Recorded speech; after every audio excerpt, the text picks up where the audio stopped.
ನೆಚ್ಚಿನ ಮಿತ್ರರೇ ಎಲ್ಲರಿಗೂ ನಮಸ್ಕಾರ. ನಾನು ನಿಮ್ಮ ರಾಜೇಶ್ ಮುತ್ತಾಳ್, ಗವಿಸಿದ್ದೇಶ್ವರರ ನಾಡು, ಕೊಪ್ಪಳದಿಂದ. After a long time, after a month ನಾನು ನಿಮ್ಮನ್ನು ಮತ್ತೆ ಭೇಟಿ ಆಗ್ತಾ ಇದ್ದೇನೆ. ಸೊ ನಿಮಗೆ ಈಗಾಗಲೇ ಗೊತ್ತಿರುವಂತೆ ಬರುವ ದಿನಮಾನಗಳಲ್ಲಿ GPSTR ಅಂದರೆ ಪದವೀಧರ ಪ್ರಾಥಮಿಕ ಶಿಕ್ಷಕರ ನೇಮಕಾತಿ ಮತ್ತು ಡಿಸೆಂಬರ್ ತಿಂಗಳಲ್ಲಿ KPSC ಗ್ರೂಪ್ C ಪರೀಕ್ಷೆಗಳು ನಡೆಯುವ ವೇಳಾಪಟ್ಟಿ ಈಗಾಗಲೇ ಬಿಡುಗಡೆಯಾಗಿದೆ. ಸೊ ಎರಡೂ ಪರೀಕ್ಷೆಗಳಿಗೆ ಅನುಕೂಲವಾಗುವಂತೆ ಮತ್ತೊಂದು ಮಹತ್ವದ ಟಾಪಿಕ್ನೊಂದಿಗೆ ಇವತ್ತು ನಾನು ಬಂದಿದ್ದೇನೆ. ಆ ಮಹತ್ವದ ಟಾಪಿಕ್ ಇಂಗ್ಲೀಷ್ ಗ್ರಾಮರ್ಗೆ ಸಂಬಂಧಪಟ್ಟಿದ್ದಿದೆ.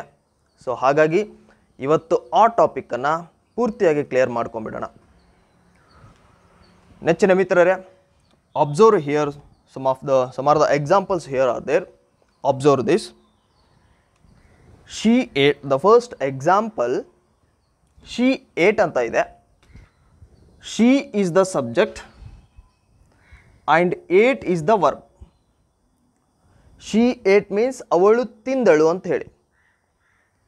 ಸೊ ಇದು ಪೂರ್ತಿಯಾಗಿ ಅರ್ಥವನ್ನು ಕೊಡುತ್ತೋ ಅಥವಾ ಅರ್ಧ ಅರ್ಥ ಕೊಡುತ್ತೋ ಅಂತ ನಾವು ಪ್ರಶ್ನೆ ಹಾಕ್ಕೊಂಡ್ರೆ, ಶಿ ಏಟ್ ಅವಳು ತಿಂದಳು ಅಂದಾಗ ನಮಗೊಂದು ಪ್ರಶ್ನೆ ಬರುತ್ತೆ, ಅವಳು ಏನನ್ನು ತಿಂದಳು? What did she eat? ಅಲ್ಲಿ ಒಂದು ಆನ್ಸರ್ ಬೇಕಾಗುತ್ತೆ ನಮಗೆ. ವಾಟ್ ಅಂತ ಪ್ರಶ್ನೆ ಮಾಡಿದಾಗ ಆನ್ಸರ್ ಬೇಕಾಗುತ್ತೆ. ಅಂದರೆ ಈ ಇನ್ಕಂಪ್ಲೀಟ್ ಸೆಂಟೆನ್ಸನ್ನು ಕಂಪ್ಲೀಟ್ ಮಾಡೋಕ್ಕೆ ಒಂದು ಆಬ್ಜೆಕ್ಟ್ ಬೇಕಾಗುತ್ತೆ. This verb requires an object. ಆ ಆಬ್ಜೆಕ್ಟನ್ನು ಫಿಲ್ ಮಾಡಿದಾಗ ಈ ಸೆಂಟೆನ್ಸ್ ಕಂಪ್ಲೀಟ್ ಆಗುತ್ತೆ. It means she ate an apple. So an apple is the object here. ಅವಳು ತಿಂದಳು, ಇಟ್ಸ್ ಅ ಇನ್ಕಂಪ್ಲೀಟ್. ಅವಳು ಒಂದು ಸೇಬು ಹಣ್ಣನ್ನು ತಿಂದಳು, it's a complete meaning. She ate an apple. So another example here, she sleeps. She is the subject and sleeps is the verb. ಅವಳು ಮಲಗುತ್ತಾಳೆ. It's a complete or incomplete? It's a complete. ಅವಳು ಮಲಗುತ್ತಾಳೆ, it's a complete meaning. So ಅವಳು ಏನನ್ನು ಮಲಗುತ್ತಾಳೆ ಅಂತ ಪ್ರಶ್ನೆ ಮಾಡ್ಲಿಕ್ಕೆ ಬರ್ತದೇನ್ರಿ? ಬರಲ್ಲ.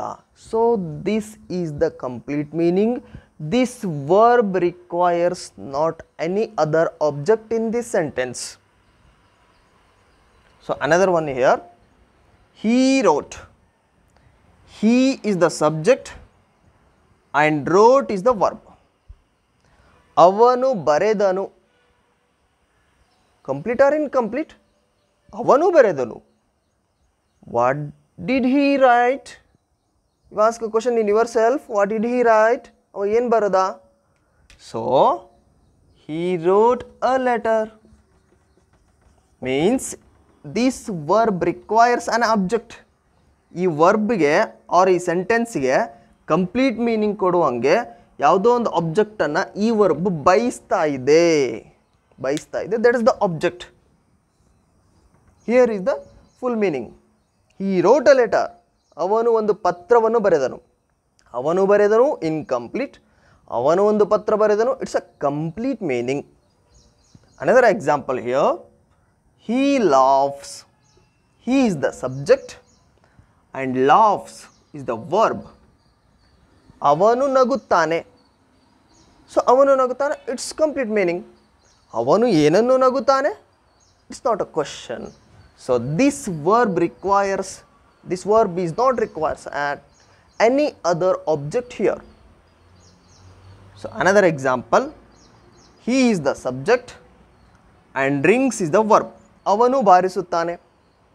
ಅವನು ಬಾರಿಸುತ್ತಾನೆ. ಅವ ಏನನ್ನು ಬಾರಿಸುತ್ತಾನೆ? So he rings the bell. So the bell ಅನ್ನೋದು ಆಬ್ಜೆಕ್ಟ್ ಆಗಿ ಕೆಲಸ ಮಾಡುತ್ತೆ. ಮೀನ್ಸ್ ಹಿ ರಿಂಗ್ಸ್, ಅವನು ಬಾರಿಸುತ್ತಾನೆ, it's a incomplete sense. He rings the bell, ಅವನು ಗಂಟೆಯನ್ನು ಬಾರಿಸುತ್ತಾನೆ, it's a complete sense. The bell is the subject, rings is the verb. ಗಂಟೆಯು ಬಾರಿಸುತ್ತದೆ. It's a complete sense. ಗಂಟೆಯು ಏನನ್ನು ಬಾರಿಸುತ್ತದೆ ಅಂತ ಪ್ರಶ್ನೆ ಮಾಡ್ತೀವಾ? ಸೊ ಇಲ್ಲ. So this verb is not require any other object here. So listen carefully and observe carefully. ಏನಂತ ಕೊನೆಗೆ ಗೊತ್ತಾಗುತ್ತೆ ನಿಮಗೆ. The boy is the subject and flies is the verb. ಹುಡುಗನು ಹಾರಿಸುತ್ತಾನೆ. ಹುಡುಗನು ಹಾರಿಸುತ್ತಾನೆ. The boy flies. What does the boy fly? Answer ಬೇಕು. The boy flies a kite. Answer ಬೇಕು. So that answer is the object. Means the boy flies is an incomplete sense. ಹಾರಿಸುತ್ತಾನೆ. ಏನನ್ನು ಹಾರಿಸುತ್ತಾನೆ? A kite ಹಾರಿಸುತ್ತಾನೆ. A kite is the object. This verb requires object. So next, birds is the subject and flies is the verb. ಪಕ್ಷಿಗಳು ಹಾರುತ್ತವೆ. ಪಕ್ಷಿಗಳು ಹಾರುತ್ತವೆ, it's a complete meaning. So this verb is not required at any other object here. So it's a complete meaning. He burnt. ಅವನು ಸುಡುತ್ತಾನೆ ಅಥವಾ ಅವನು ಸುಟ್ಟ. Sorry, burnt. So he is the subject and burnt is the verb. ಅವನು ಸುಟ್ಟ means he burnt means it's incomplete sense. ಅವನು ಏನನ್ನು ಸುಟ್ಟ ಅಂತ ಪ್ರಶ್ನೆ ಮಾಡ್ತೀವಿ. What did he burn? So answer ಬೇಕು. ಏನು ಸುಟ್ಟ? He burnt his clothes. ಅವನು ಬಟ್ಟೆಗಳನ್ನು ಸುಟ್ಟ. ಏನೋ ಒಂದು ಎನಿ ಅದರ್ ಆಬ್ಜೆಕ್ಟನ್ನು ಫಿಲ್ ಮಾಡಬೇಕು. ಆಗ ಆ ಒಂದು ಸೆಂಟೆನ್ಸ್ ಕಂಪ್ಲೀಟ್ ಮೀನಿಂಗ್ ಕೊಡುತ್ತೆ. He burnt his clothes. So the fire burns. The fire is the subject and burns is the verb. ಬೆಂಕಿ ಸುಡುತ್ತದೆ. ಬೆಂಕಿ ಸುಡುತ್ತದೆ, ಇಟ್ಸ್ ಅ ಕಂಪ್ಲೀಟ್ ಸೆನ್ಸ್. ಬೆಂಕಿ ಏನನ್ನು ಸುಡುತ್ತದೆ ಅಂತ ಪ್ರಶ್ನೆ ಮಾಡ್ತೀವಾ? ಇಲ್ಲ. ಸೊ ಇಷ್ಟು ನೀವು ಅಬ್ಸರ್ವ್ ಮಾಡಿದ ನಂತರ ನಿಮ್ಮ ತಲೆಯಲ್ಲಿ ಒಂದು ಪ್ರಶ್ನೆ ಬಂದಿರುತ್ತೆ. ಈ ಲಿಸ್ಟಲ್ಲಿ ಇರ್ತಕ್ಕಂತಹ ಸೆಂಟೆನ್ಸ್ಗಳು ಆಬ್ಜೆಕ್ಟನ್ನು ಹೊಂದಿದ್ದಾವೆ. ಸೊ ಈ ಲಿಸ್ಟಲ್ಲಿ ಇರ್ತಕ್ಕಂತಹ ಸೆಂಟೆನ್ಸ್ಗಳಲ್ಲಿ ಆಬ್ಜೆಕ್ಟ್ ಇಲ್ಲ. ಸೊ ಯಾವ ವರ್ಬ್ಗಳು ಆಬ್ಜೆಕ್ಟನ್ನು ಬಯಸ್ತಾವೋ ಅವುಗಳನ್ನು ನಾವು ಟ್ರಾನ್ಸಿಟಿವ್ ವರ್ಬ್ಸ್ ಅಂತ ಕರಿತೀವಿ.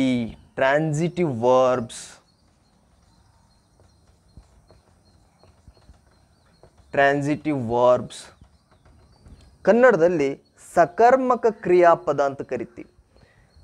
ಯಾವ ವರ್ಬ್ಸ್ಗಳಿಗೆ ಆಬ್ಜೆಕ್ಟ್ಗಳು ಬೇಕಿಲ್ಲೋ ಅವುಗಳನ್ನು ಇಂಟ್ರಾನ್ಸಿಟಿವ್ ವರ್ಬ್ ಅಂತ ಕರಿತೀವಿ. Intransitive verbs. Intransitive verbs. ಇದು ಸಕರ್ಮಕ ಕ್ರಿಯಾಪದ, ಇದು ಅಕರ್ಮಕ ಕ್ರಿಯಾಪದ. ಯಾವ ಕ್ರಿಯಾಪದವು ಕರ್ಮಪದವನ್ನು ಬಯಸುತ್ತದೋ ಅದು ಸಕರ್ಮಕ ಕ್ರಿಯಾಪದ. ಯಾವ ಕ್ರಿಯಾಪದಗಳು ಕರ್ಮಪದವನ್ನು ಬಯಸುವುದಿಲ್ಲವೋ ಆ ಒಂದು ಕ್ರಿಯಾಪದಗಳಿಗೆ ನಾವು ಅಕರ್ಮಕ ಕ್ರಿಯಾಪದಗಳು ಅಂತ ಹೇಳ್ತೀವಿ. ಇದನ್ನು ಪ್ರಶ್ನೆ ಮಾಡ್ತಾನೆ ಎಕ್ಸಾಮ್ಸಲ್ಲಿ. ಒಂದು ಸೆಂಟೆನ್ಸ್ ಕೊಟ್ಟು ಇದು ಟ್ರಾನ್ಸಿಟಿವ್ ವರ್ಬೋ ಇಂಟ್ರಾನ್ಸಿಟಿವ್ ವರ್ಬೋ ಅಂತ ಕೇಳ್ತಾನೆ. ಸೊ ಹಾಗಾಗಿ ವೆರಿ ಕ್ಲಿಯರ್ ಆಗಿ ಈ ಟ್ರಿಕ್ಸನ್ನು ಉಪಯೋಗಿಸ್ಕೊಳ್ಬೇಕು ನೀವು. ವಾಟ್ ಅನ್ನೋದನ್ನು ವರ್ಬ್ಗೆ ನೀವು ಪ್ರಶ್ನೆ ಮಾಡಿದರೆ ನಿಮ್ಮಲ್ಲಿ ಆನ್ಸರ್ ಸಿಕ್ತು, that is the transitive verb. Answer ಸಿಕ್ಕಿಲ್ಲ, intransitive verb. It's a very very easiest concept. This chapter is depends upon the verbs. ವರ್ಬ್ಗಳ ಮೇಲೇ ನಿಂತ್ಕೊಂಡಿದೆ. ಈ ವರ್ಬ್ಗೆ ಆಬ್ಜೆಕ್ಟ್ ರಿಕ್ವೈರ್ ಮಾಡಿದರೆ ಟ್ರಾನ್ಸಿಟಿವ್, ಈ ವರ್ಬ್ ಆಬ್ಜೆಕ್ಟನ್ನು ರಿಕ್ವೈರ್ ಮಾಡಿಲ್ಲ ಅಂದರೆ intransitive. Which verb requires an object is called transitive verb. Which verb is not require an any other object, it is the intransitive verb. ನೋಡ್ರಿ, ಗಮನ ಹರಿಸ್ರಿ. She ate an apple. She ate an apple. ಅವಳು ಒಂದು apple ತಿಂದಳು. What ಅಂತ ಪ್ರಶ್ನೆ ಮಾಡಿರಿ. ಅವಳು ಏನನ್ನು ತಿಂದಳು? ಆನ್ಸರ್ ಬರುತ್ತೆ, ಆನ್ಸರ್ ಬೇಕಾಗುತ್ತೆ. ಆ್ಯನ್ ಆ್ಯಪಲ್ ಅಂತ ಬೇಕಾಗುತ್ತೆ. ಆನ್ಸರ್ ಅಂತ ಬಂದಾಗ that is the transitive verb. ಅದೇ ಶಿ ಸ್ಲೀಪ್ಸ್ ಅಂತ ಇದೆ, ಅಲ್ಲಿ ವಾಟ್ ಅಂತ ಪ್ರಶ್ನೆ ಮಾಡಿರಿ. ಅವಳು ಏನನ್ನು ಮಲಗುತ್ತಾಳೆ? ವಾಟ್ ಡಸ್ ಶಿ ಸ್ಲೀಪ್ ಅಂತ ಪ್ರಶ್ನೆ ಮಾಡ್ತೀವ. ಪ್ರಶ್ನೆ ಮಾಡಿದರೆ ಆನ್ಸರ್ ಸಿಕ್ಕಲ್ಲ ನೋಡ್ರಿ. ಸೊ ಆನ್ಸರ್ ಸಿಕ್ಕಿಲ್ಲ ಅಂದರೆ ಇಂಟ್ರಾನ್ಸಿಟಿವ್ ವರ್ಬ್. ಎಲ್ಲ ವರ್ಬ್ಸ್ಗಳು ಏನಾದರೂ ಟ್ರಾನ್ಸಿಟಿವ್ ಆರ್ ಇಂಟ್ರಾನ್ಸಿಟಿವ್ ಅಂತ ಕೇಳಿದರೆ ವಾಟ್ ಅಂತ ಪ್ರಶ್ನೆ ಮಾಡಿದ್ರಿ, ಆನ್ಸರ್ ಸಿಕ್ತು ಅಂದರೆ ದಟ್ಸ್ ದ ಟ್ರಾನ್ಸಿಟಿವ್, ಆನ್ಸರ್ ಸಿಕ್ಕಿಲ್ಲ ಅಂತಂದರೆ that's the intransitive verbs. It's a very easiest concept. And 1 ಮಾರ್ಕಲ್ಲಿ GPST ಆರ್ ಅಥವಾ ಗ್ರೂಪ್ ಸಿಗೆ ಕೇಳುವಂಥ ಸಂಭವನೀಯತೆ ಇದೆ. ಈ ಹಿಂದೆ GPST ಅವರಿಗೆ ಕೇಳಿದ್ದು ಉಲ್ಲೇಖಗಳಿವೆ. ಸೊ ಹಾಗಾಗಿ ಈ ಚಾಪ್ಟರ್ನ ನಾನು ತಗೊಂಡಿದ್ದೀನಿ. ಸೊ ಇದ್ರ ಮೇಲೆ ಏನಾದರೂ ಡೌಟ್ಗಳು ಬಂದಿದ್ದರೆ ನೀವು ಕಮೆಂಟ್ ಬಾಕ್ಸಲ್ಲಿ ಕಮೆಂಟ್ ಮಾಡಬಹುದು. ಸೊ ಇದು ಕ್ಲಿಯರ್ ಆಗಿದೆ ಅಂತ ನಾನು ಭಾವಿಸ್ಕೊಳ್ತೀನಿ. ಮತ್ತೊಂದು ಮಹತ್ವದ ಟಾಪಿಕ್ನೊಂದಿಗೆ ಮತ್ತೊಂದು ಸಾರಿ ನಿಮಗೆ ಭೇಟಿ ಆಗ್ತೀನಿ. ಅಲ್ಲಿವರೆಗೂ ನಮಸ್ಕಾರ.